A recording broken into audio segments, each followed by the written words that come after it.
আওয়ামী লীগ নিষিদ্ধের দাবিতে রাজপথে নামতে হয়, এটাই হচ্ছে এই অন্তর্বর্তীকালীন সরকারের অন্যতম প্রথম ব্যর্থতা। দ্বিতীয়ত, যখন মানুষ আবার রাজপথে নামলো তাদের জায়গা থেকে এবং নামার পরে মানুষ রাজপথে দিনের পর দিন আন্দোলন করলো এবং যমুনা ঘেরাওয়ের পর্যায়ে পর্যন্ত গেল, তখন তারা এই রাজনৈতিক কার্যক্রম নিষিদ্ধের যে ধাপ সেই ধাপে গেল।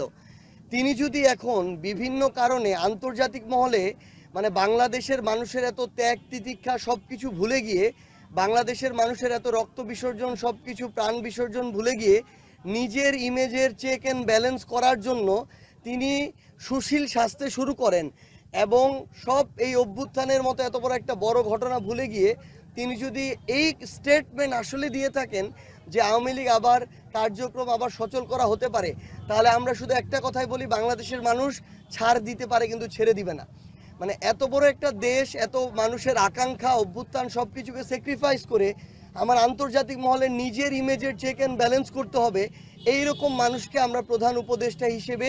ওই জায়গায় তাকে ওই চোখে দেখে ওখানে বসানো হয় নাই। আমরা তাকে স্পষ্ট করে বলবো, তাকে এবং যারা এই অন্তর্বর্তীকালীন সরকারে রয়েছেন, বাংলাদেশের মানুষ ওই একটা প্রশ্নে আপোষহীন, খুনি শেখ হাসিনা। বাংলাদেশের দেয়ালে দেয়ালে এই লেখাটা লেখা হয়ে গিয়েছে, রক্ত দিয়ে লেখা হয়েছে।